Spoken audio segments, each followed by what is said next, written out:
Whity show. Whity show.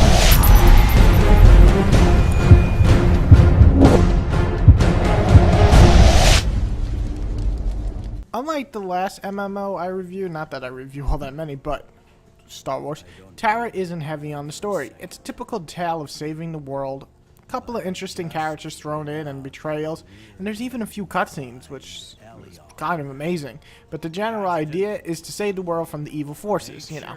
The lore, though, is pretty interesting, but again, the story itself, the way it's presented, is basically non-existent, in a way. Well, veteran MMO players are used to this. Other players are gonna be like, well, we would like a story. If Old Republic did anything right, it was the story, and you would expect other MMOs kind of follow pursuit.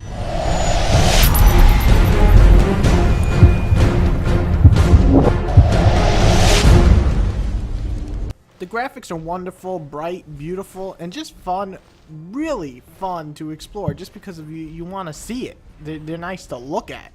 That's something you don't get in a lot of MMOs. They're usually ugly and boring to go through. The detail in the world is stunning, the effects all look good, and the monsters are all designed to be different and unique. Well, except for the ones that are just colored different, but most of them are pretty unique. And your own character looks pretty awesome, mattering the armor he or she will wear. My only issue really is with the armor. Sometimes all it is a simple change of color for a certain race. I think that's just cheap shit. That really is just bullshit, to be honest. Like, really, come on. But besides that, the game looks stunning in every other regard. Best looking MMO I've seen since I've seen Guild Wars 2 gameplay.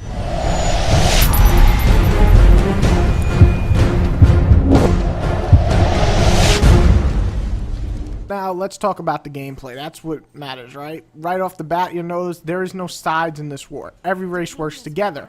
You'll pick a race, and when you decide on which class you'd like to be, obviously some races look better than others and feel like they should be more of that class, but you basically can mix and match everything you want. One strong positive is all the classes definitely feel different. Tanks actually, you know, tank, as in having to block attacks, and you actually have to hit the block button in order to protect others, like a tank. Isn't that cool? Like, tank? Just saying. Berserks and archers are all about knocking the shit out of opponents with strong attacks or swift and quick attacks. A healer will, well, heal and do other cool magic attacks. There's more to go through, but my main point is that each class definitely feels very different from one another, and that is important.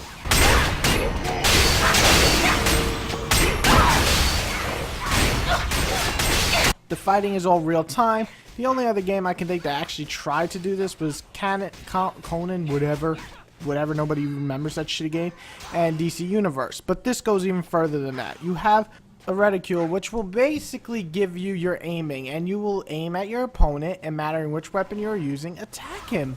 You'll actually have to dodge or jump back to avoid being hit, instead of just hoping that an attack from across the entire acre of land doesn't hit you because your stats aren't high enough. In other words, the game has hit detection, and pretty good compared to just about every single MMO out there. The combat is fun and exciting, especially in groups and facing off against BAMs. BAMs are big-ass monsters. Literally. That's their name. It's from the developer. Which are like elite mobs in a way. On top of that, you have plenty of gear to collect for each class, mounts to obtain, and lands to explore, all making the experience a lot of fun to go through. The major negatives is this. Once you hit level 60, it almost feels empty. That's because, well, you can fight BAMs and go through dungeons collecting armor. There is no arena mode or anything. No place to face off against other humans and show them what you're made of.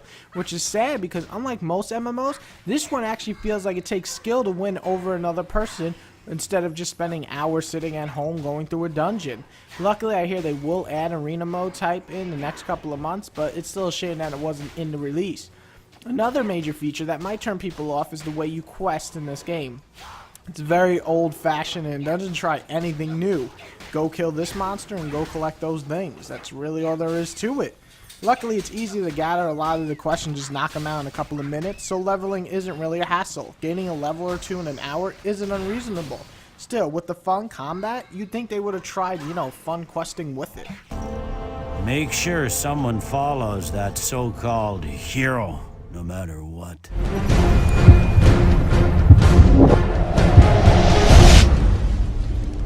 I have to say, despite the negatives I just mentioned, I really am enjoying Tera. I'm still playing it. I can easily see myself coming back to this in the months that are coming up, just once in a while hopping on for a month and enjoying my time, because it's a rich and fun world to explore. Once the arena modes go up, it's going to be a ton more fun to go to them and just kill another human with my super elite magical what the fuck skills, you know what I'm saying?